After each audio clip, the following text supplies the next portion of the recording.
100 টাকা কেজি যদি আমরা আলু কিনতে পারি, তাহলে আমরা কি সাধারণের কাতারে আছি? আমরা এখন অসাধারণ।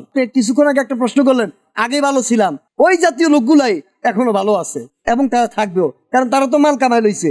তারা মাল কামাই লইছে, নিজের চোখের সামনে দেখা 4 কেজি মাংস কিনতে পারি না ঈদের দিন, সে 5 লাখ টাকা দিয়ে কোরবানির গরু কিনে বয়ে রয়েছে। কারে কি বলবেন? তারা তখনও ভালো ছিল, এখনো তারা ভালো আছে, মাল কামাইছে, এখন ওটি ভেঙে ভেঙে খাইতে আছে। প্রথম দেশটাকে সংস্কার করেন, আগাছা সব শেষ করেন, বড় বড় বৃক্ষ রোপণ করেন।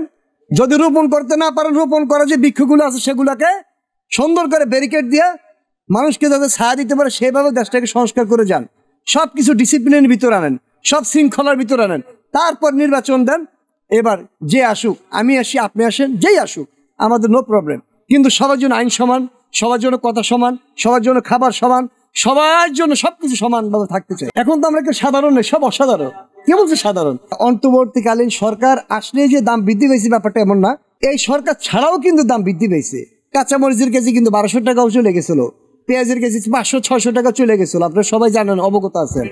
এটা কিন্তু সামান্য শুধু এই ডক্টর ইউনূসে আইসা যে ঘটনা ঘটাই দিচ্ছে এমন না, এটা পরিকল্পিত ভাবেও কিন্তু অনেকবার ঘটানো হয়েছে বিগত সরকার আমলে। যার কথাই বলেন না কেন, বিগত সরকার আমলে বিভিন্ন ভাবে এই পণ্যের দাম উঠানামা করছে।